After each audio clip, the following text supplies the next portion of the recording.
Togo Info, le Togo à votre portée. Dans la démarche qui a été faite et qui finalement peut-être était une démarche pour rien ou était une démarche qui a été faite juste pour la forme, ce qui est un peu dommage. Je ne sais pas si on peut parler de questions de destin liées au candidat Fagna Singbe qui a été réélu. Et depuis 2005, presque toutes ces élections ont été contestées. Est-ce que c'est une question de destin? Vous voulez, est-ce que vous voulez, c'est-à-dire que son destin c'est d'avoir des élections contestées, c'est ce que vous voulez dire? Parce que c'est ce qu'on constate. Il a été élu en 2005, et cela a été contesté. En 2010, cela a été contesté même sur la durée, parce que le FRAC avait manifesté durant des années. Et puis en 2015, même si les résultats de 2015 avaient été rejetés par l'ANC, cela n'a pas donné lieu à de grandes contestations. Mais j'aurais préféré que dans votre travail, excusez-moi, dans votre travail d'analyste politique, que vous constatiez que ces contestations sont faites de la même façon, sont faites selon les mêmes bases à chaque fois, toujours sans apporter de preuves et parfois en nous prévenant à l'avance qu'on allait contester. Et donc, d'une certaine façon, c'est une forme de mécanisme assez récurrent que certains mettent en place, parfois même avant d'aller à l'élection, et se préparent à contester l'élection. Je pense que le destin de Faure Singbe, si on doit le marquer par des actions, c'est un destin d'un Togo qui se renforce au niveau de la démocratie. Depuis 2005, nos élections se passent de mieux en mieux. Et ce n'est pas nous qui le disons, ce n'est pas le parti UNIR qui le dit, c'est le constat général qui est fait. Naturellement, les challenges restent des challenges et nous continuons à y travailler. Mais aujourd'hui, le processus électoral que le Togo a connu en 2020 est un des processus électoraux qui s'est le mieux déroulé dans notre sous-région. Ce n'est pas nous qui le disons encore une fois. Il faut arriver à admettre que nous sommes capables de grandes choses quand nous nous mettons au travail et quand nous prenons à bras le cœur le sens des responsabilités. Nous sommes capables de faire une élection qui soit crédible, transparente et inclusive. Et c'est le cas de cette élection-là. Alors, quand il y a des mécanismes et des dynamiques qui sont mises en place par les uns et les autres pour se préparer à contester, c'est une chose. Mais la réalité, c'est que le destin de Faure Singbe, c'est de transformer notre pays.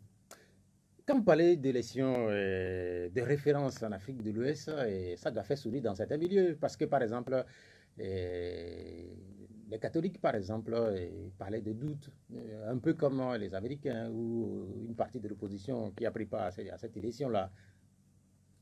Je ne sais pas si la notion, si c'est tous les catholiques. Je pense qu'il y a la conférence des évêques. Je parle de la conférence des évêques. Voilà, je pense qu'il aurait été plus juste de dire la conférence des évêques que les catholiques. Parce qu'il y a des catholiques qui ont eu à considérer que le processus électoral s'était déroulé dans de bonnes conditions. Merci pour la précision, mais vous savez très bien quand même que la conférence des évêques du Togo parle pour les catholiques. Je pense qu'il est important de savoir que personne n'a le monopole de vouloir la vérité. Et personne ne doit avoir le monopole de vouloir la vérité et d'être responsable. Nous devons savoir que les catholiques, comme vous le dites, sont dans un camp comme dans l'autre. Et nous ne faisons pas le tri entre, nous espérons qu'on ne fait pas le tri entre les enfants de Dieu, entre ceux qui sont des croyants, qu'ils soient de telle religion, ou qu'ils soient de tel parti ou de tel parti. Chacun, la main sur la conscience, comme on le dit, a la part de responsabilité qui est la sienne, et je pense que chacun devrait l'assumer. Et quand il est possible de dire un certain nombre de témoignages, nous disons que ces témoignages-là sont naturellement ouverts, mais il faut que ces témoignages s'accompagnent de responsabilités. Ça veut dire quoi? Ça veut dire que quand on apporte un témoignage, le témoignage seul ne suffit pas. Le témoignage seul permet d'insuffler le doute, mais n'apporte pas les preuves de ce qu'on dit. Et quand on accuse d'un certain nombre de choses, il est important de travailler à apporter les preuves. Nous avons eu ce processus qui a été observé par un certain nombre d'observateurs. Il serait étrange de notre part que les observations que ces observateurs ont eu à faire soient balayées d'un revers de main par certaines personnes qui eux-mêmes n'étaient pas en situation d'observer cette élection. Ça paraît curieux que ceux qui étaient en quelque sorte sur le terrain soient challengés par ceux qui n'y étaient pas.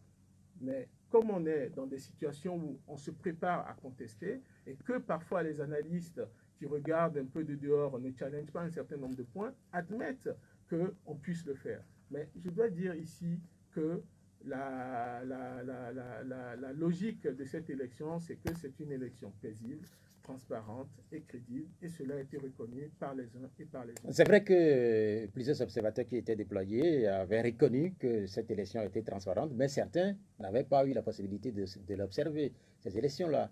Par exemple, les observateurs qui devaient être déployés une nouvelle fois par l'Église catholique n'avaient pas eu cette opportunité-là. Et les observateurs qui devaient être déployés par la CNSC appuyés, notamment par le NDI, n'avaient pas eu cette opportunité-là. Tout est une question de responsabilité et de transparence. Je pense que, comme je le disais tout à l'heure, notre pays doit avoir, les uns et les autres doivent faire plus preuve de responsabilité. Quand vous êtes une organisation qui veut observer des élections et que avant cette élection, vous prenez parti pour un des bords de cette élection-là, je trouve compliqué, pour ne pas gêner les uns et les autres, pour ne pas porter la suspicion même sur vous, pour garder votre crédibilité, de ne pas souhaiter être vous-même en situation d'observer. Parce que vous avez déjà exprimé une position. Cela pose une certaine question de crédibilité, encore une fois, et de responsabilité vis-à-vis de nos populations. C'est pour cela que les autorités compétentes à cet effet ont jugé qu'il n'était pas pertinent que les acteurs que vous mentionnez puissent être impliqués dans le processus d'observation. Ensuite, pour l'autre structure dont vous parlez, il faut aussi noter que quand on s'engage dans un processus d'observation et qu'on demande des autorisations aux autorités compétentes pour les donner, il faut aussi être prêt à faire toute la transparence sur ce qu'on va mettre en place comme dispositif, sur ceux avec qui on va travailler. C'est tout ce que le gouvernement demandait. Le gouvernement n'a pas dit qu'il va choisir les partenaires du Conseil de la société civile. Il n'a pas dit qu'il va leur imposer telle méthode de travail. Il ne l'a jamais fait. En revanche, il a un droit et une responsabilité vis-à-vis du pays, c'est de savoir avec qui cette observation va se faire. Et cela n'a pas été porté à sa connaissance. Et il l'a découvert. Il l'a découvert après. Et cela n'est pas correct à mon avis. Intéressons-nous un peu à cette réélection avec ce matelas de score vis-à-vis ou sur les adversaires du candidat Ford Simbe. Lui seul, il a eu 70% et puis il a laissé que 30% aux autres. Et comment est-ce que vous l'expliquez? Je ne dirais pas que lui seul a eu 70%. Je dirais que les Togolais lui ont accordé 70%. Et les Togolais ont bien voulu accorder les pourcentages que vous avez mentionnés aux autres candidats, qu'il faut saluer parce que la compétition a été assez paisible, assez bien organisée, que ce soit d'une partie ou que de l'autre. Le score du chef de l'État s'explique, je l'ai dit tout à l'heure, par le travail de terrain que le parti UNIR, qui est le parti le plus implanté au Togo, ça tout le monde le sait, a eu à faire. Le parti UNIR, dans les dernières élections, on a eu 2 élections la dernière année, que ce soit les locales ou les législatives, a démontré cette capacité à remporter un certain nombre de localités. Et ensuite, le deuxième élément moteur de cette victoire, c'est ce que le chef de l'État a déjà eu à réaliser, la transformation de notre pays qui est en marche, la transformation de notre pays, le bilan du chef de l'État, à travers les réalisations sociales, à travers la progression des différents taux, des différents indicateurs, mais aussi à travers la paix et la sécurité que nous avons dans notre pays, à travers finalement un sens des responsabilités dont il a su faire preuve, un sens d'homme d'État. Et le troisième élément qui explique cette victoire, c'est surtout l'élan que la personnalité du chef de l'État a su tirer vers lui, l'engagement de ce leader. Ce qui fait que les populations ont pu se dire qu'il y a un leader qui non seulement est proche d'eux, mais qui surtout le fait avec sincérité et humilité. Il le fait avec son cœur. Il leur parle et surtout il s'engage et il fait des actions qui sont bénéfiques au bien-être de la population. C'est cela qui explique le score.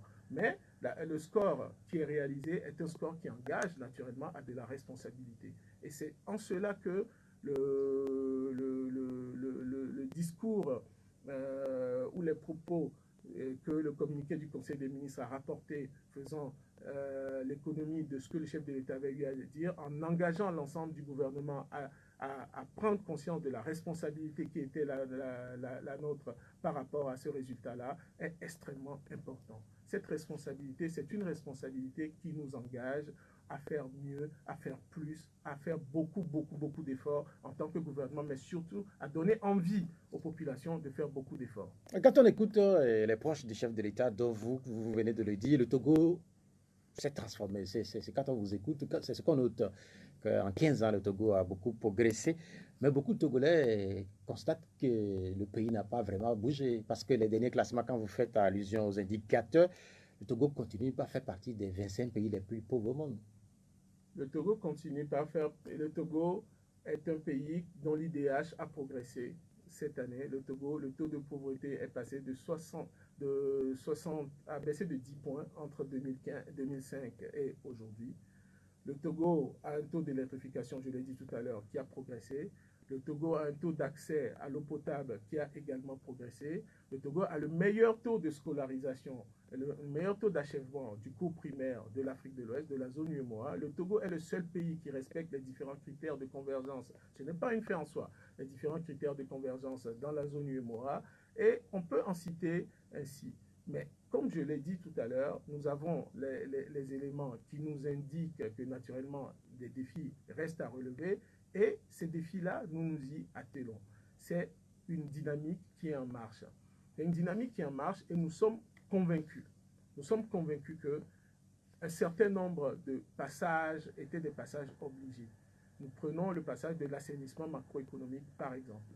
Le niveau d'endettement a été porté à un niveau important parce qu'il fallait faire le rattrapage des infrastructures. Qui se rappelle, entre 2005 et 2010, l'état de la voirie à Lomé? Comment on circulait à Lomé? Est-ce que cette voirie-là allait jusque dans certains quartiers? Tout le monde se rappelle la situation dans laquelle notre pays était et surtout comment il était difficile de rallier le sud au nord du pays à travers la RN1 qui était dans un état difficile. Aujourd'hui, tous ces sujets-là sont derrière nous. Nous avons des infrastructures de très grande qualité aux standards internationaux. Nous prenons l'aéroport international de Lomé, qui est un des meilleurs aéroports de la sous-région. D'ailleurs, j'en profite pour les féliciter parce que tout le monde reconnaît qu'ils ont mis en place des mesures extrêmement diligentes et extrêmement efficaces dans la lutte contre la maladie à virus qui a été évoquée.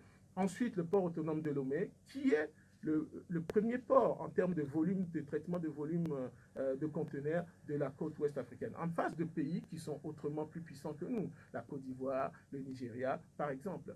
C'est des éléments sur lesquels nous devons nous appuyer pour bâtir les éléments pour que la prospérité qui est ainsi générée soit plus partagée. C'est des éléments sur lesquels il faut bâtir. Et c'est beaucoup plus aisé pour un gouvernement de bâtir sur quelque chose qui est réel que de bâtir sur quelque chose qui n'existe pas. Aujourd'hui, nous avons les fondements pour réaliser cela. Quand vous parlez de la voirie, cela me fait sourire quand vous faites la comparaison avec les autres pays. Vous parlez de standards internationaux. Pour ceux qui voyagent, qui connaissent Accra, ceux qui voyagent, qui connaissent Abidjan, quand vous évoquez Lomé, ils doivent tourner leur langue par deux fois parce que c'est clair qu'il n'y a pas de comparaison entre ces différentes capitales. Lomé, comparé à sa propre histoire, oui, il y a eu une petite transformation, mais comparé aux autres capitales ouest-africaines, Lomé continue par une petite capitale. Je pense qu'il faut avoir le sens un peu de l'histoire pour pouvoir justement parler de ça. Et c'est parfois intéressant parce qu'on a tendance à considérer, quand vous parlez de petites transformations, pour ceux qui habitent les quartiers périphériques de Lomé, pour ceux qui avaient du mal à rallier la capitale pour leurs activités économiques.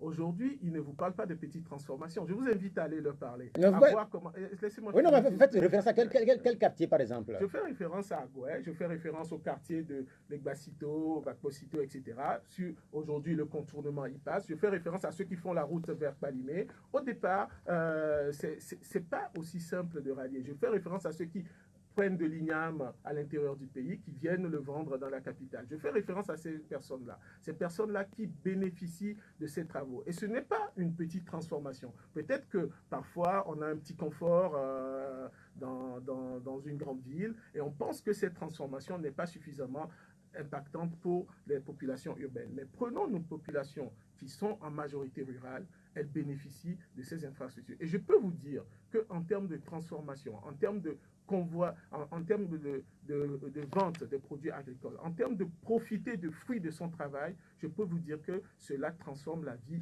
de nos populations. Je continue. Après, notre pays, oui, encore une fois, vient de loin, vient de très loin, parce que nous avons eu une période assez longue, à mon avis, de crise sociopolitique qui a fait que, à un moment donné, j'ai parlé tout à l'heure de rattrapage économique. Nous avons dû faire un rattrapage économique.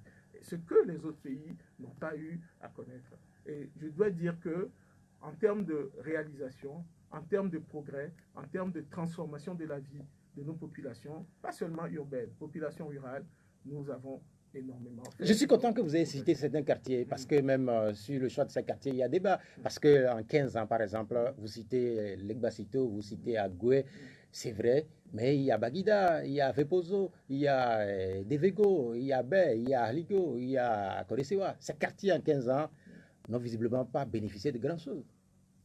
Je pense que la voirie dans tous ces quartiers que vous avez cités, peut-être que vous ne le remarquez pas, la voirie a considérablement changé. Le 4e lac qui a été fait en termes d'assainissement se trouve dans ces quartiers-là. Le pavé qui a été fait vers Akolesewa se trouve dans ce quartier. Quel pavé? Le pavé d'Akolesewa. Il y a le pavé qui a été fait à Akolesewa. Je ne sais pas si vous vous rappelez. Non, en fait, peut-être suffisamment longtemps pour vous. Mais la voie Augustino de Souza passe par Baye. Mais vous savez en quelle année cette voie a été réalisée? Ça a été réalisé dans les années 90. Non, la voie a été refaite. Vous ne vous rappelez pas? J'habite ce quartier. Vous ne vous rappelez pas? La voie Augustino de Souza a été refaite. Vous ne vous rappelez pas? Cette voie a été refaite. Je ne vais pas focaliser sur la voie où vous habitez. Mais ce que je veux dire par là, c'est que si vous prenez vous parlez de la voie avec Pozo, non, je parle des quartiers avec Pozo, Baguida. Des quartiers avec Pozo, Baguida. Le travail qui est fait est un travail continu. Encore une fois, il y a des défis à relever. Mais si nous-mêmes, entre Togolais, nous avons une sorte d'analyse parcellaire en disant parce que ici, ça n'a pas été fait, rien n'a été fait, ça pose un grand problème d'équilibre de la société. Nous voulons la cohésion nationale, nous pouvons considérer que on peut faire des actions dans telle partie du pays et que finalement, si on commence par telle partie du pays, ça permettra aussi demain de faire telle autre partie du pays. Mais avoir une sorte de sélection en disant il aurait fallu faire ici avant de faire là, cela me pose un petit problème, si vous permettez. C'est votre analyse, mais je pense est-ce que vous n'avez pas le sentiment, oui. Est-ce que vous n'avez pas le sentiment qu'un certain nombre de quartiers de Lomé semblent être délaissés? Est-ce que vous n'avez pas ce sentiment-là? Je ne pense pas. Je ne pense pas que les autorités, telles que la politique est mise en place, délaissent les quartiers. Je vous ai parlé du 4e lac. Le 4e lac n'est pas situé pile poil au cœur de la zone dont vous parlez. Ce n'est pas un quartier délaissé. Je pense qu'aucun Togolais n'est laissé sur le côté dans l'intention du gouvernement. Il y a des dynamiques qui sont mises en place. Et je suis absolument convaincu, bientôt, probablement cette semaine, le renforcement de la RN2 qui passe par Baguida avec dont vous venez de parler sera lancé. Parce qu'il n'y a pas de partie du Togo qui n'est pas concerné par l'ambition du chef de l'État. Et il y est allé pendant la campagne pour observer et pour parler avec les populations qui sont victimes de l'érosion côtière. Et il a voulu que cette voie soit refaite. Pourquoi il a voulu que ça soit refait? On a voulu refaire la voie en faisant juste la voie. Et il a dit non, il faut que dans le projet de refaire la voie, il faut intégrer des éléments de lutte contre l'érosion côtière. Parce que ça lui tenait à cœur. Et même si cela nécessitait d'attendre un peu pour refinaliser le projet et pour le lancer conformément à cette ambition-là, il a attendu. Et c'est cela, un chef de l'État qui a de la vision, qui pense à ses concitoyens, qui ne pense pas seulement à une dynamique économique que la voie pouvait amener, mais aussi à traiter les problèmes de résilience, à faire en sorte que la vulnérabilité des populations soit intégrée dans les projets que nous faisons. Quand nous parlons de voie, oui, c'est vrai que l'avenue Augustino de Souza a été refaite. Je parlais du boulevard Félix Houphouët-Boigny, qui a été réalisé dans les années 90. Je vous remercie. Le chef de l'État, on l'a vu, durant la campagne, il était allé, même dans les champs, il était allé un peu partout. Est-ce qu'il retournera bientôt voir les populations ou le rendez-vous est plus pour 5 ans? nous ne sommes pas, comme vous le savez, nous ne sommes pas habituels de promesses ou d'annonces intempestives en disant on fera ci, on fera ça. J'ai la conviction que il a commencé à le faire d'abord avant la campagne. Vous avez pu le constater vous-même. Ce n'est pas seulement pendant la campagne. Il a commencé à rencontrer et à échanger avec les Togolais. Et je pense qu'il y a un marqueur important dans ce mandat qui s'ouvre, c'est le fait que la gouvernance soit de plus en plus concertée. C'est-à-dire qu'on s'appuie de plus en plus sur les forces vives et pour ça, il faut échanger avec elles de manière régulière. Et donc, j'ai le sentiment que ces rencontres seront faites de manière courante par le chef de l'État et en tout cas, il y aura des cadres dans lesquels il y aura des discussions entre les responsables publics parce qu'il y a l'État, il y a le chef de l'État, il y a aussi les ministres, il y a aussi les maires, il y a aussi un certain nombre de responsables publics entre les responsables publics et les citoyens à la base. Vous savez, c'est le sentiment que les Togolais, en fait, quand je dis les Togolais, certains Togolais ont eu durant la campagne, c'est d'avoir découvert un autre personnage. Parce que Fogna Singbe, c'est quelqu'un, visiblement, et c'est ce qu'on dit de lui, qui vit loin des populations. Même s'il va à l'aéroport, la route est barricadée et sa voiture file comme oui, dans les films. Est-ce que tout cela va changer? Est-ce que les Togolais auront de plus en plus accès à leur président? Je pense que c'est une façon un peu rapide de décrire la présidence ou la personnalité du chef de l'État que les populations ont pu voir et qui est d'ailleurs aux antipodes de ce que la population pense du chef de l'État. Il est de manière simple, de manière humble, il est dans sa fonction, proche des Togolais, attentif à leurs préoccupations et dans l'action au quotidien pour répondre à ces préoccupations. Et il n'a pas besoin, je pense que c'est peut-être cela qui pose problème à nos amis des médias, il n'a pas besoin de convoquer les médias quand il a des interactions avec ses compatriotes.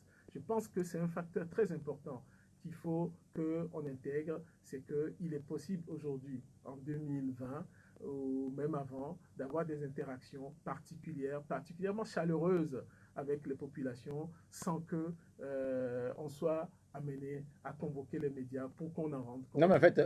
Ce qui lui est arrivé à plusieurs reprises, de faire des visites surprises dans des structures, dans des institutions, et les uns et les autres n'ont pas été avisés de cela. Mais il le fait. Donc, je pense que vraiment, la description que vous en faites, moi, je suis extrêmement surpris. Non, moi-même, je suis surpris. Je suis extrêmement surpris. Moi-même, je suis. Moi-même, je ne pas ce que vous dites. Non, pas ce que vous dites. Je suis surpris que le chef de l'État actuel rend visite à des Togolais et de façon inopinée et que la presse. Le chef de l'État a eu à s'arrêter dans plusieurs marchés sur la route de la RN1 parce qu'il était dans son convoi et il s'est arrêté. Récemment même, en revenant d'une activité qui se passait dans l'outil, l'inauguration du pont. Il s'est arrêté dans le marché qui était au bord. Non, mais en fait, on était en période préélectorale. Pas du tout. On était en période préélectorale. Pas du tout. On était dans une période qui n'était pas forcément une période préélectorale. Et de la même façon,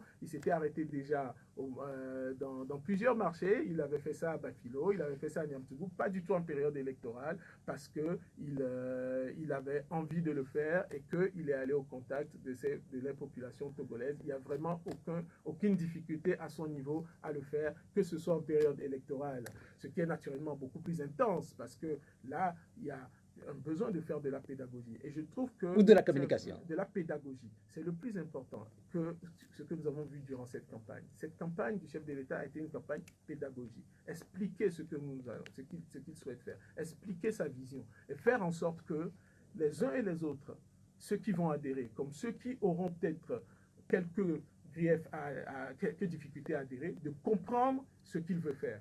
C'est ce qu'il a voulu faire. Bien, merci. Moi, par exemple, j'ai toujours eu l'impression que le chef de l'État, il n'est pas accessible. Et vous venez de nous dire que c'est quelqu'un qui est très accessible, qui s'arrête dans beaucoup de marchés. Et nous allons voir si les auditeurs pensent la même chose que ce que vous venez de dire, puisque c'est aussi le principe de l'émission. À partir de cet instant, ils ont des préoccupations qu'ils vont devoir exprimer. D'autres auditeurs qui nous regardent aux quatre coins du monde, et nous aurons également la possibilité de rapporter leurs questions à notre invité. Je rappelle qu'il s'appelle, moi je préfère dire tout simplement Malik Nadjaba. Il est un des conseillers du chef de l'État. Le téléphone commence par sonner. Allô, bonjour. Bonjour, Oui, on vous appelle comment? c'est Alognon. Oui, à l'oignon, vous êtes en direct. Quelle est votre question? Voilà, je voudrais d'abord te saluer sur l'événement qui est dans le cadre de notre débat. Parce que vous avez... Oui, alors vous parlez un peu plus fort parce que votre téléphone a quelques difficultés. Visiblement, on a du mal à cerner ce que vous dites. Voilà, je disais que vous avez posé une question concernant les observations électoraux et que les observations sont une question. Par exemple, un observateur avait dit à nos que la façon dont vous organisez les élections n'est pas bonne. Et tout le monde doit que vraiment les choses se font de façon hiérarchique. Si le discute déjà, il a pris une position bien, c'est-à-dire quand on dit que ça ne va pas bien, ça veut dire que la personne déjà a pris position contre ce qui est. Au moment où tout le monde voit vraiment que vraiment ça ne va pas bien, il faut que vous mettiez le sujet un peu et la deuxième question concerne les positions des différents ambassadeurs dans notre pays. Si l'ambassadeur qui pense que voilà, on prend acte de l'élection, c'était bien passé avec des étudiants mineurs, donc il voit que voilà, tout ambassadeur qui a reconnu que les élections sont bien passées, donc c'était bien passé. Mais quand notre ambassadeur dit par exemple qu'il faut que les choses se passent autrement, il faut refaire, reconstruire par exemple les voies, on voit que il fait de l'ingérence. Jusqu'à quel niveau ça reste cette ingérence? Mais on a compris, à l'oignon, on a compris votre position. Merci de l'avoir exprimée. Nous allons après à l'oignon insérer le deuxième auditeur. Allô, bonjour. Oui, allô, pyramide. Oui, votre nom. Bonjour. Votre nom, s'il vous plaît. Oui, c'est pour participer à l'émission. Merci, vous êtes en direct. Quel est votre nom? Oui, j'appelle là-dessus quoi que le nom c'est Soé. Et ça, oui, allez-y. Oui. Bonjour à l'invité. Oui, vous écoutez. Une question, c'est juste pour les encourager que le peuple a encore, leur a encore confié la confiance. Il faut vraiment, la population les attend, surtout la jeunesse.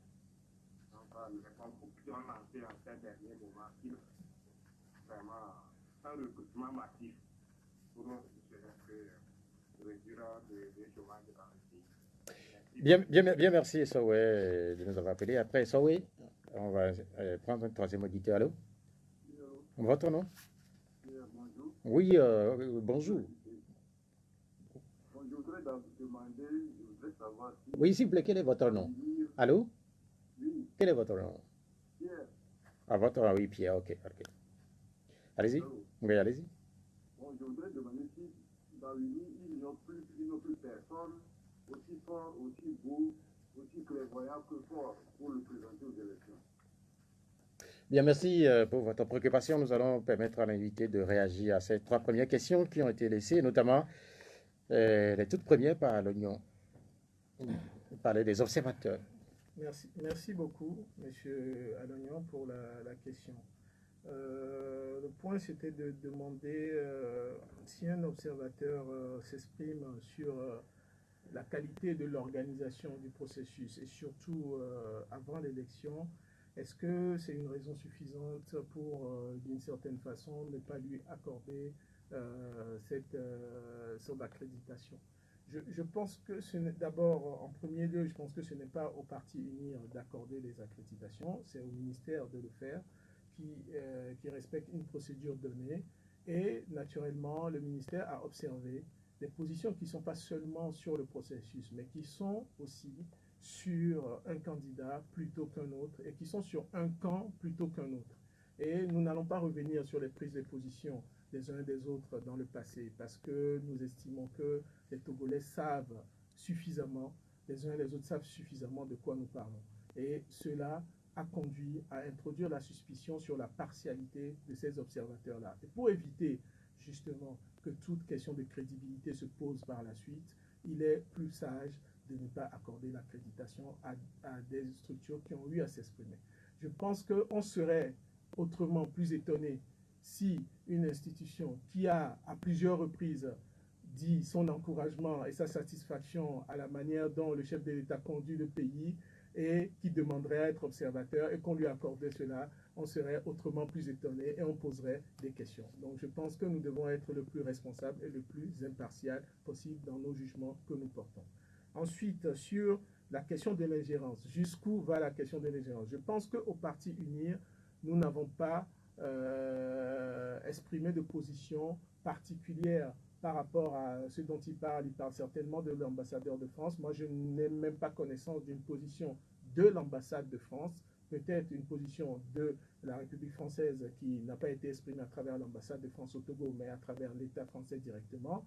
Donc, ce que je peux dire par rapport à cela, les acteurs politiques que nous sommes ont la largesse de commenter les actions ou les positions des uns et des autres. Mais le plus important pour nous au Parti UNIR, c'est le choix du peuple togolais.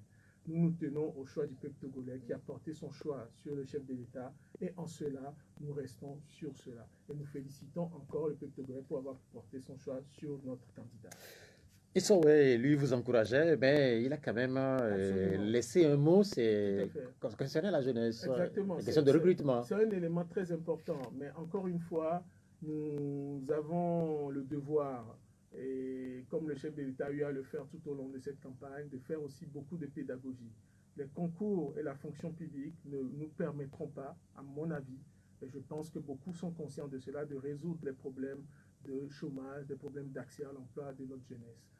Le nombre de fonctionnaires dans notre pays est infiniment trop faible par rapport au nombre de jeunes qui viennent sur le marché du travail. Même si les concours sont organisés et permettront de recruter un certain nombre de fonctionnaires. Mais il y a aussi des dispositifs qui permettent de s'engager dans l'entrepreneuriat, de s'engager dans l'initiative agricole, de s'engager dans les différents projets avec l'accompagnement du gouvernement. Nous sommes disposés et les programmes et projets que le gouvernement met en place ont cette vocation-là à 2000%. Ont cette vocation à 2000% en s'appuyant sur le secteur privé et en s'appuyant sur l'esprit d'initiative des jeunes Togolais. Naturellement, les concours existent, mais nous pensons que ce qui va réussir, ce qui nous va permettre à notre jeunesse de prendre sa part dans la transformation de notre pays, c'est l'initiative privée, c'est encourager l'amélioration du climat des affaires qui leur permet justement d'avoir des initiatives qui marchent, des initiatives qui sont bénéfiques et qui permettent de réussir à avoir des revenus pour la jeunesse. Vous aviez dit tantôt, quand vous évoquez la jeunesse togolaise, oui, vous répondrez à la dernière question tout à l'heure, mais quand vous parliez de la jeunesse togolaise, vous les invitez à rester au pays.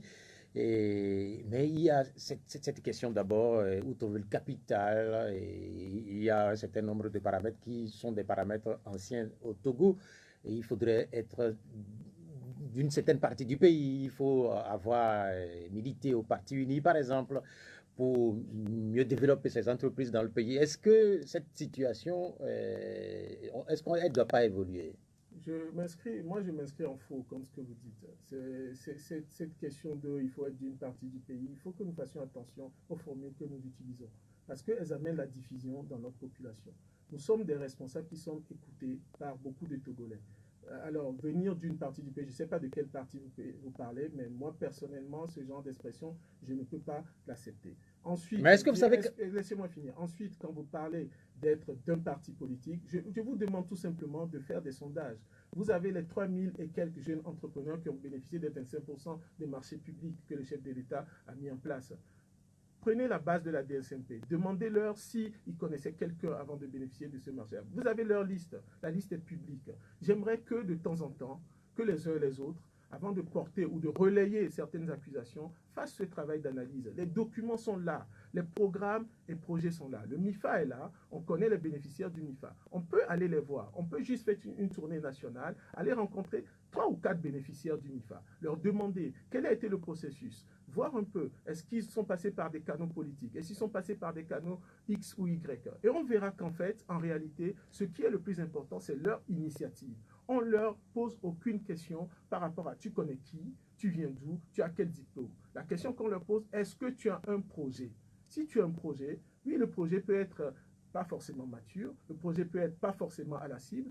Alors, il y a des dispositifs pour aider à ce que ce projet soit mature, pour aider à ce que ce projet soit bancable. Et c'est ce à quoi nous travaillons. Et nous aimerions que nous ne tuions pas l'espoir qui peut naître chez la jeunesse en disant, moi aussi je peux en bénéficier, par des formules en disant, ce n'est pas fait pour toi, c'est fait pour tous les Togolais. Et nous y veillons. Et j'aimerais bien que de temps en temps, que des formules qui existent dans la population ne soient pas relayées par une certaine catégorie sans que cette catégorie n'ait fait sa diligence d'aller en quelque sorte interroger une ou deux personnes. Non, mais si cette position ou ces positions qui sont relayées ou qui sont partagées au sein des populations, si elles ne sont pas relayées, comment est-ce que vous arriverez à répondre comme vous êtes en train de le faire? Nous y répondons parce que ça fait partie du cahier des charges que nous avons au départ. L'objectif... Non, mais vous dites qu'il ne faudrait pas, relayer ce type de position. Je n'ai pas dit cela, je voudrais être précis. Et j'aimerais qu'on soit précis quand on reprend mes propos. J'ai dit qu'il faudrait les relayer tout en ayant la capacité ou la volonté d'aller vérifier ce qu'il en est. Et je dis encore une fois que vérifier, ça relève d'une simplicité angélique. Il suffit de prendre une base de données qui existe aujourd'hui, qui est une base de données publique, et de prendre les gens, de les appeler de manière aléatoire si vous souhaitez, de les rencontrer, d'en inviter un ou deux, et de voir effectivement si leur passage par ces marchés publics relève du népotisme ou de relève de telle ou telle démarche. C'est ce que je dis. Je dis, avant de relayer, il faut faire un travail de vérification. C'est tout ce que je dis. La dernière question posée par Pierre. Oui, Pierre, est-ce qu'au Parti uni, nous n'avons personne de plus, il a dit de plus beau, bon, ça, je ne sais pas à quoi ça fait référence, ni de plus fort que fort pour les électeurs. Cette question est largement derrière nous. Notre candidat a été élu à 70% par les Togolais et nous remercions les Togolais d'avoir porté leur choix sur le candidat du Parti unique qui est son Excellence Faure Essouzine Gnassingbé. Et maintenant, comme il a dit lui-même, place au travail avec l'ensemble. Est-ce que cette question, elle est vraiment derrière nous? Puisque, pas plus tard qu'il y a quelques jours, l'ancien ministre Charles Kondi Agba déclarait que le chef de l'État, il va faire ce mandat et il fera un autre, puis après il va partir. Cela suppose qu'en 2025 déjà, lui, il choisit Faure Gnassingbé. Nous avons, le doyen Agba a pris cette position et nous pensons qu'aujourd'hui, le candidat naturel ou le leader naturel de notre parti, c'est le président Faure Essouzine Gnassingbé, qui est l'homme de la situation et qui est l'homme de la vision et que nous choisissons pour conduire notre pays et notre parti vers de nouvelles victoires et surtout notre pays vers le développement. Il y a cette question qui est laissée par Atou depuis Beklik Kamel. La question porte sur le plan de santé. Je vous lis la question. On nous a longtemps dit que l'assurance maladie est étendue jusqu'aux élèves du secondaire, mais sur le terrain, on a vu une carte d'assurance maladie pour une validité d'1 an pilotée par Oga Assurance. Et depuis 2018-2019, où cette validité est expirée, plus rien, mais à chaque fois, on nous dit que le chef de l'État a étendu l'assurance à toutes les couches sociales. Veuillez nous donner des explications. Je suis surpris par cela, mais s'il est possible que M. Atou ou Mme Atou puisse nous donner l'établissement scolaire en question, parce que Schoolassure, effectivement, existe pour tous les établissements aujourd'hui pour les élèves, que ce soit du primaire ou du secondaire. Donc peut-être que c'est une question administrative, une question technique qui a fait que monsieur ou madame Atou ou l'enfant de monsieur ou madame Atou ne bénéficie plus de cette assurance-là. Mais nous sommes tout à fait disposés à faire un follow-up et à faire un suivi pour que, avec son identité, si elle le permet, qu'on puisse lui apporter une réponse concrète sur son cas. Parce que Schoolassure aujourd'hui est une réalité pour les populations togolaises. Nous allons retourner au téléphone avec d'autres auditeurs. Je rappelle les numéros de l'émission 96 50 34 37 et puis 70 43 09 70. Allô, bonjour. Oui, allô. Oui, vous êtes en direct, votre nom. Oui, c'est Pélé. Pélé, vous êtes en direct. Allez. Bonjour, monsieur Mali. Bonjour. Oui, d'abord, je vais vous dire quelque chose que vous vous trompez un peu. Hein. Le FPT-Uni n'est jamais planté sur le territoire. Le FPT-Uni fonctionne avec l'habitation.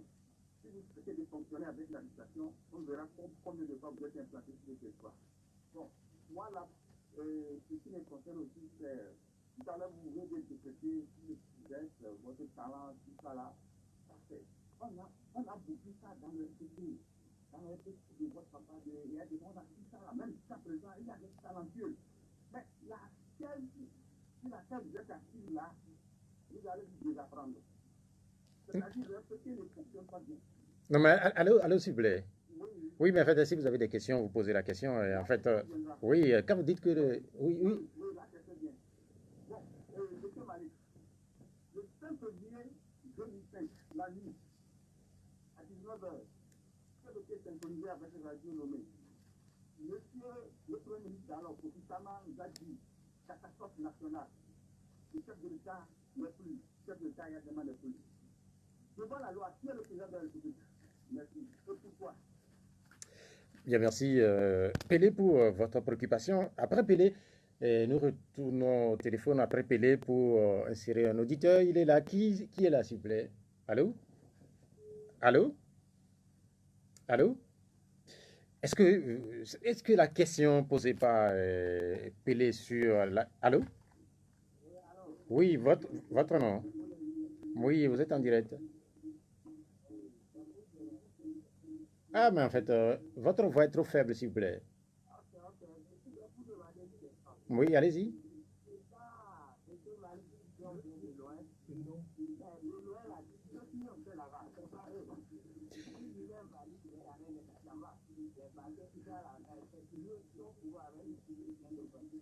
Ok. Votre nom, s'il vous plaît. Alors, il est parti. Est-ce qu'on peut prendre le troisième auditeur? Est-ce qu'il est là? Allô? Bonjour. Bonjour. Bonjour, monsieur Claire. Oui, votre nom? Taoufik. Oui, Taoufik, allez-y. Je vais poser une question à l'invité. Oui, allez-y. Est-ce que c'est parce que le Togo fait partie des initiateurs de la création de la CEDEAO, il y a cette présence de la communauté envers le Togo qui veut chaque instant, qui veut chaque fois, depuis que Yassine a démarré ça, M. Paul Yassine, le Togo d'accord de la CEDEAO qui veut que le mandat des présidents soit limité à 2. Or, nous vivons le 4e mandat, ce Togo peut encore le dire. Bien, merci pour les trois questions. La toute première question, c'est une question qui est également laissée par certains auditeurs et qui nous regardent en dehors du Togo sur la journée du 5 février 2005. Cette question touche votre papa. Je ne sais pas si vous voudrez bien vous prononcer là-dessus. Vous pouvez ne pas y répondre aussi. Je pense que l'histoire du Togo n'est pas faite d'histoire personnelle. Beaucoup de nos compatriotes ont malheureusement une vision personnalisée, parfois patronymique, de la vie politique togolaise. Et nous les invitons à faire preuve de dépassement. Parce que ce qui est important, ce n'est pas nos petites personnes, c'est l'État, c'est le Togo. Et nous les invitons à se dépasser et à, en quelque sorte, se dire que notre pays mérite de nous que nous fassions ce dépassement-là. C'est tout ce que je peux dire par rapport à cette question. Ensuite, sur le fait que nous venons de loin, j'ai parlé tout à l'heure de certaines valeurs qui sont les nôtres au Parti UNIR. C'est les valeurs peut-être d'une certaine humilité, mais aussi d'une certaine sincérité. Il y a eu une période qui était difficile avant 2005, qui est liée à des troubles sociopolitiques. Effectivement, il y avait un certain nombre d'acteurs aux responsabilités qui ont travaillé autant qu'ils pouvaient, et nous n'avons pas, dans ce constat, par rapport à l'histoire de notre pays, indexé telle ou telle partie. Nous faisons un constat qui est un constat lucide, mais un constat sincère aussi, sur ce qu'il y avait quand le président Faure est arrivé au pouvoir.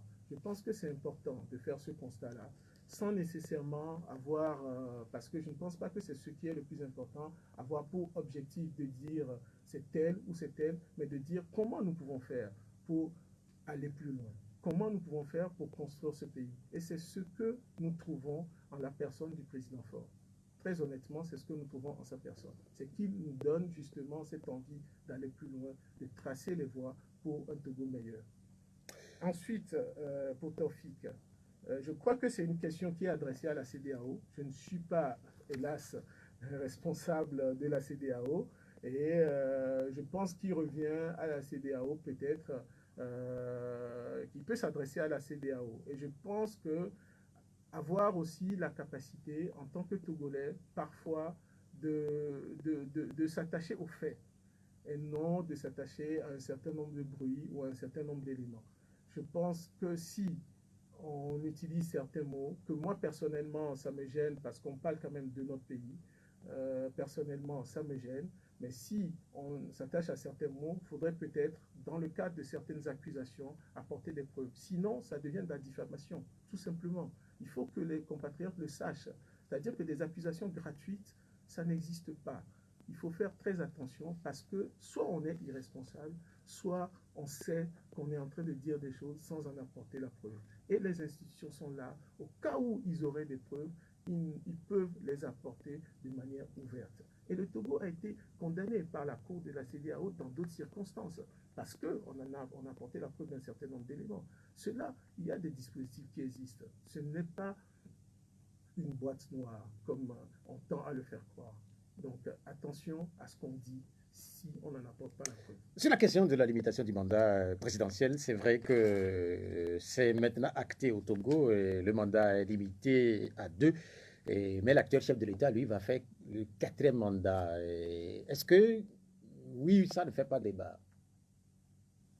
Ce qui est le plus important, et je pense qu'il faut s'y attacher, c'est le respect des tests qui nous régissent, que nous nous sommes collectivement donnés.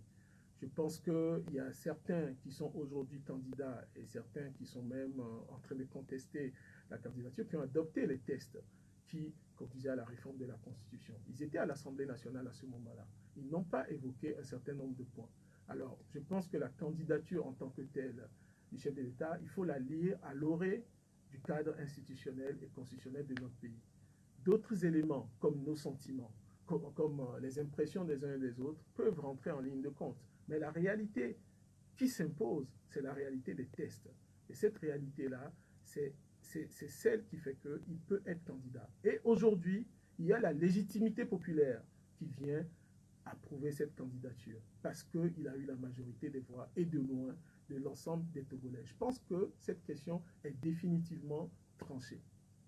C'est vrai que c'est tranché au niveau du Togo, mais au niveau de l'espace CEDEAO, vous savez qu'il y a quelques jours, le président Alassane Ouattara a déclaré qu'il ne sera pas candidat à un 3e mandat.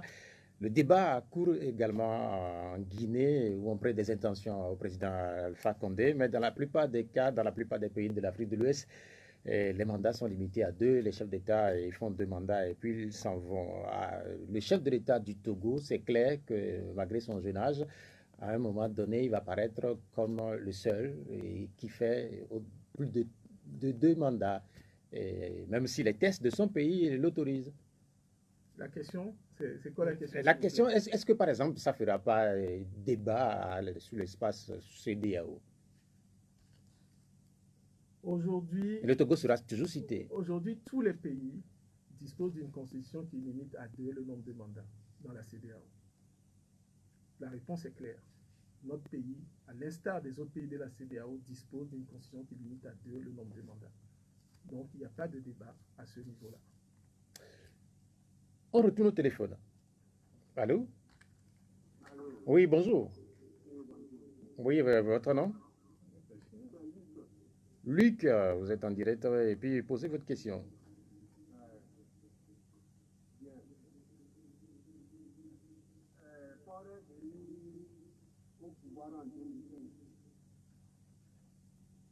Après 1000 morts,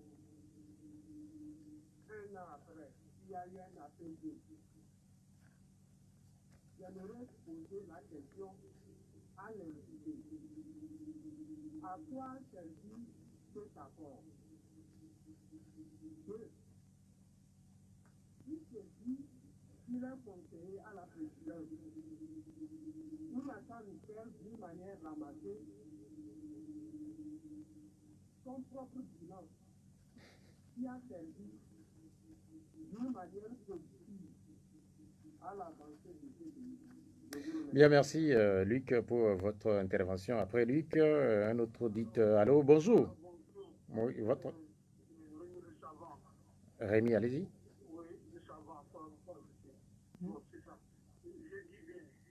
Rémi. Pour quelqu'un qui est humble, un gars là, on dit humilité, amour. Je le dis parce que moi j'ai des révélations. Donc, 70,78%. Acceptez maintenant. C'est trop pour de moi. Si nous rentrons, nous revenons en arrière dans l'histoire française, vous allez voir celui qui est humble gagne. On parle de Mitterrand et comment Chirac, voilà, les deux, au débat, c'est à leur âme. Et l'autre embêté, c'est Mitterrand. Finalement, le peuple a choisi Mitterrand. Deuxièmement, j'espère qu'il faisait le show. Qui fait moi. Il y a beaucoup de Eh, allô, Rémi. Oui, quelle est votre question? C'est pour dire, celui qui est humble gagne. Celui qui se vante, on le rabaisse. C'est ce que j'ai dit. Donc, vous n'avez pas de question, on a compris, Rémi. C'est la question.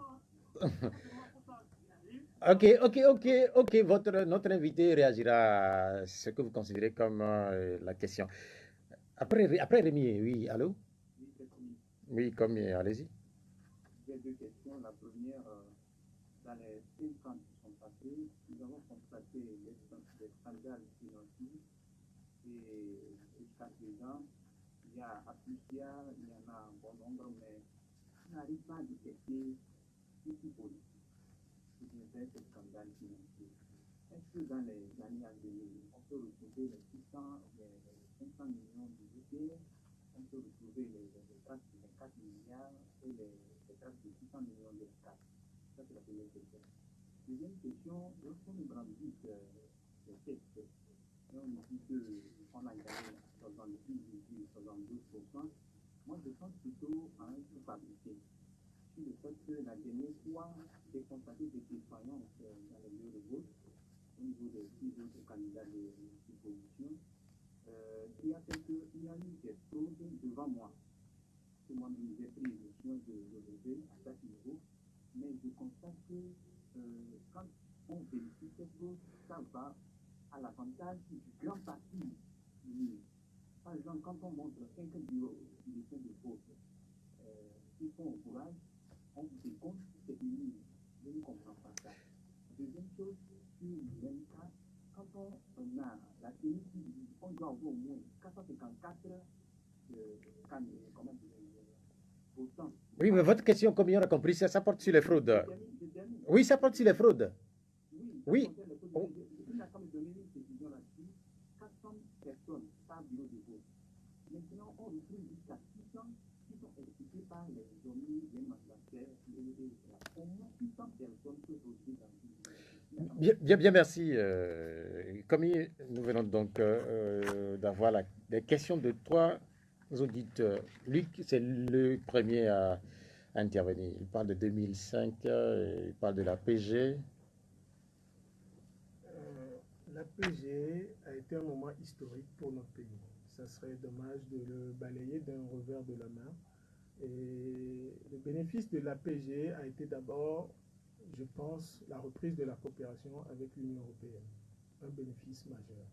Ensuite, un gouvernement d'union nationale conduit par le Premier ministre Agbouibor, les élections législatives, le cadre électoral qui nous régit aujourd'hui date de cette période-là, consensuelle, qui a été mis en place.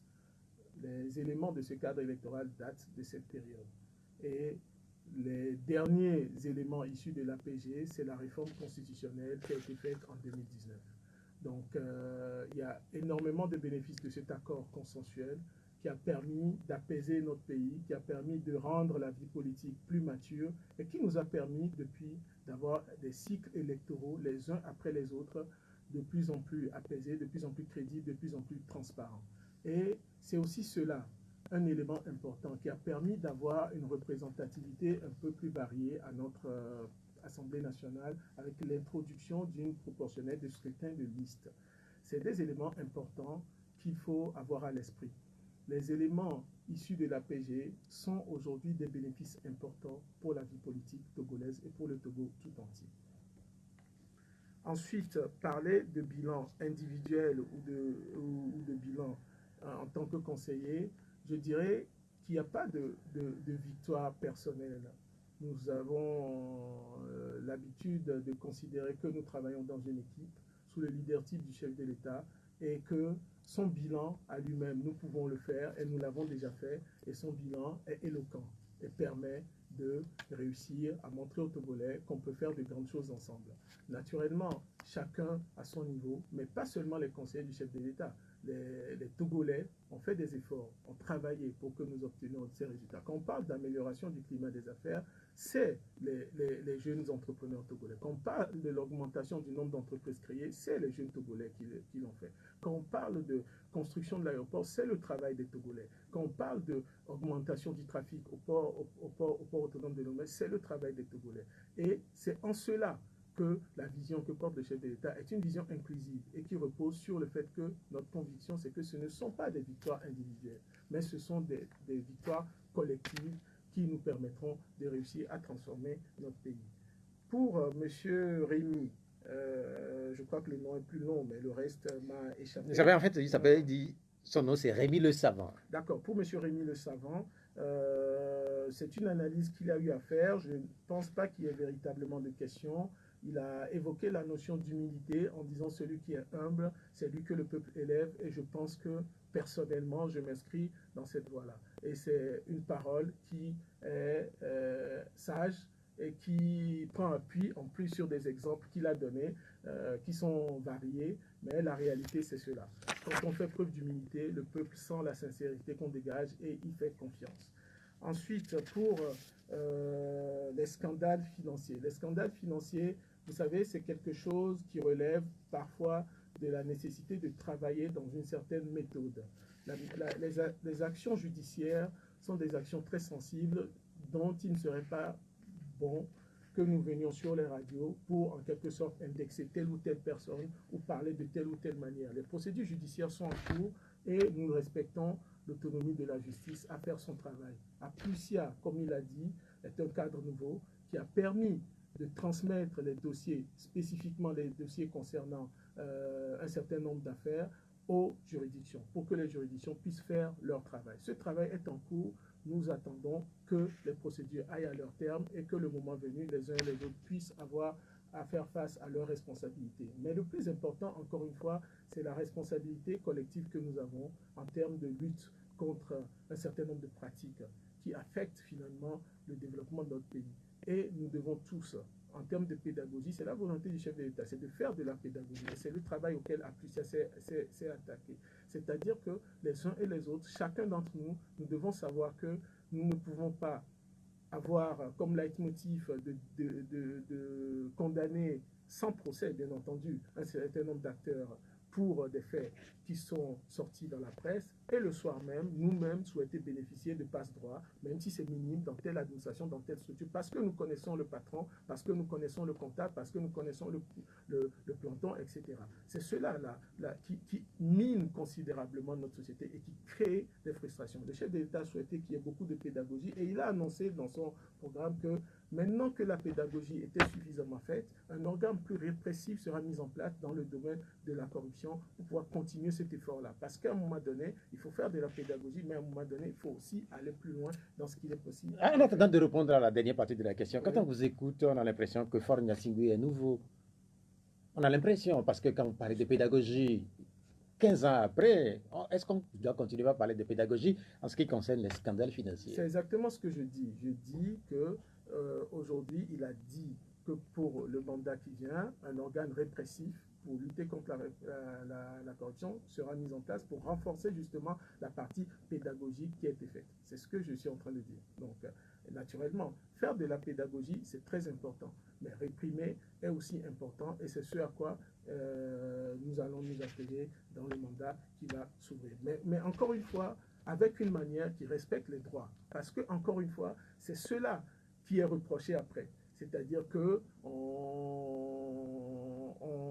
met des gens sous la main de la justice parfois, on les contraint parfois, et c'est les mêmes qui ne veulent pas qui parle d'impunité, qui reproche que les droits ne soient pas respectés. Il est très important que cela soit fait dans le respect de l'état de droit, dans le respect des biens publics. Je suis revenu sur la question parce que les derniers classements de Transparency International classent une nouvelle fois le Togo parmi les mauvais élèves. C'est pourquoi je reprécisais ou bien je suis revenu sur la question de. Mais en progrès.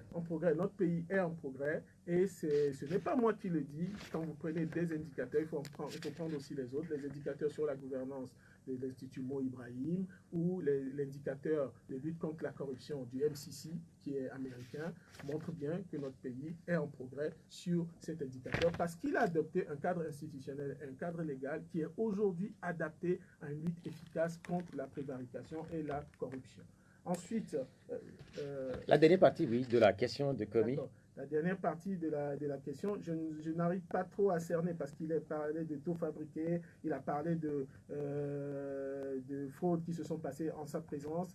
Je pense que encore une fois, je ne sais pas en quelle qualité, si c'est en qualité d'électeur qu'il a eu à être témoin d'un certain nombre de choses. Il existe des cadres pour lui pour signaler ces éléments-là, ce qui nous rendrait tous service. Parce qu'il y a un certain nombre de fois où on attribue des fraudes au Parti Unir de manière trop facile et on n'arrive pas à en apporter la preuve. Et c'est ce que la Cour constitutionnelle a eu à constater et a eu à dire publiquement.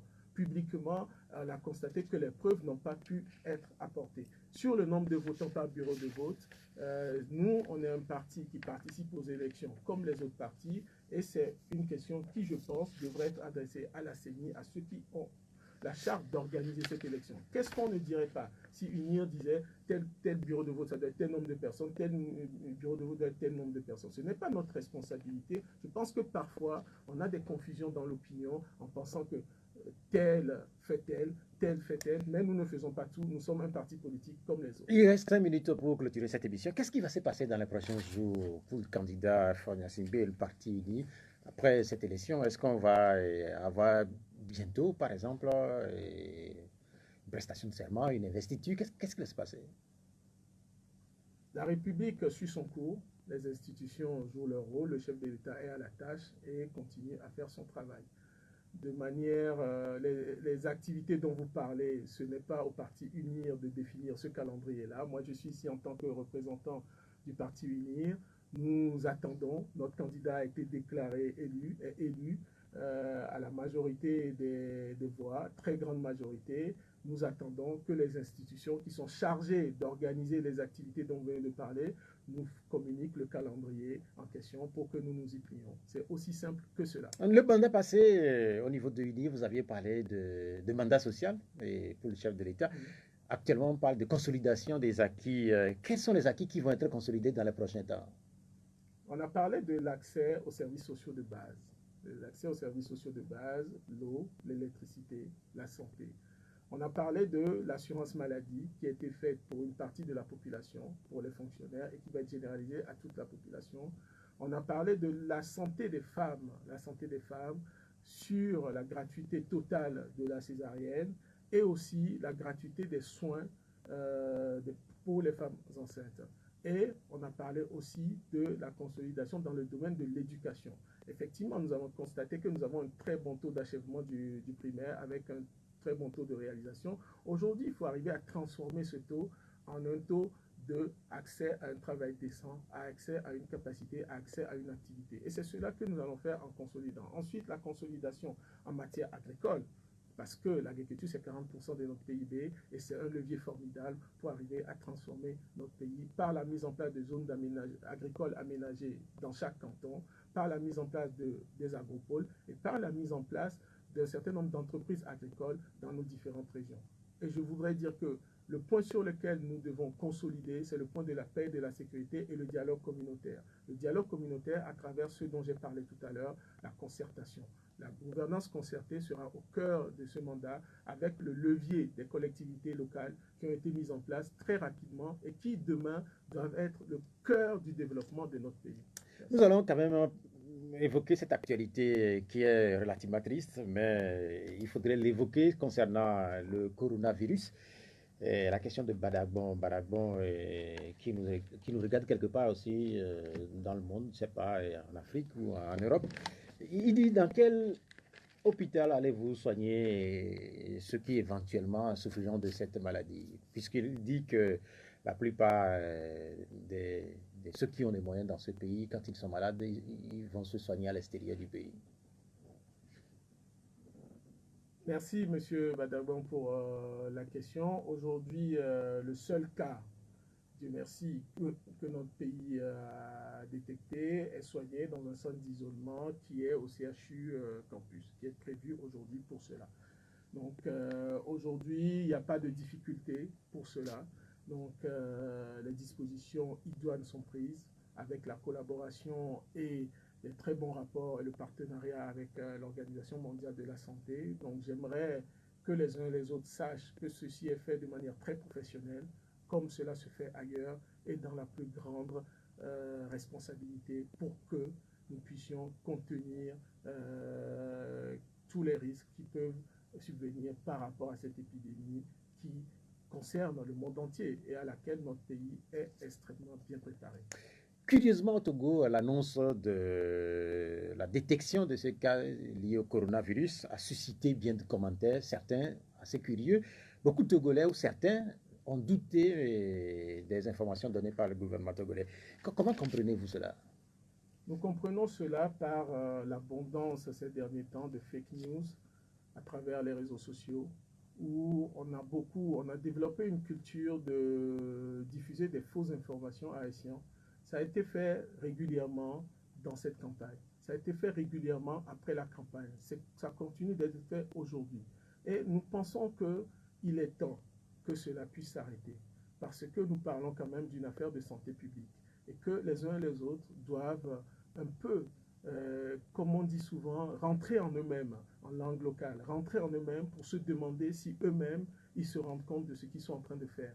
C'est-à-dire qu'on est en train de parler d'une affaire qui est extrêmement importante, qui est une affaire de santé publique et pour laquelle il faut garder la capacité à sensibiliser nos populations et alors mettre en cause la parole du gouvernement là-dessus, je trouve ça extrêmement gênant. Donc je pense vraiment et très sincèrement que cette question même ne devrait pas se poser. Le gouvernement est à la tâche, le gouvernement fait son travail, le gouvernement, avec l'OMS, encore une fois, fait le travail qu'il faut pour nous prémunir contre cette maladie. Nous allons nous quitter, nous sommes le 8 mars. Je voudrais que vous adressiez un mot aux femmes qui nous écoutent sans doute à UNI, mais aussi au sein des autres partis politiques. Un mot à l'endroit de ces femmes. Le mot que nous avons à l'endroit des femmes, c'est que ce que le chef de l'État a eu à dire durant cette campagne, c'est que c'est leur confiance, c'est leur détermination qui permet de réaliser un certain nombre de grandes choses. Je vais juste prendre le Fonds national de la finance inclusive. Le Fonds national de la finance inclusive, c'est une success story à la togolaise. Et aujourd'hui, c'est grâce au sérieux des femmes, à la détermination des femmes. Et nous, à UNIR, nous croyons beaucoup à l'autonomisation économique des femmes. Une femme qui a les moyens, c'est une femme qui est capable, qui est digne et qui peut défendre ses droits pour l'économie togolaise. Merci. Merci Malik Natiaba, merci d'être venu. Je rappelle que vous êtes conseiller à la présidence de la République et délégué national du mouvement des jeunes unis. Cette émission, elle s'achève, elle a été mise en onde par Vincent Selasboga Koudoyo. Moi, je suis Pierre Roy Thiogbe. Je vous retrouve dimanche midi. Au revoir.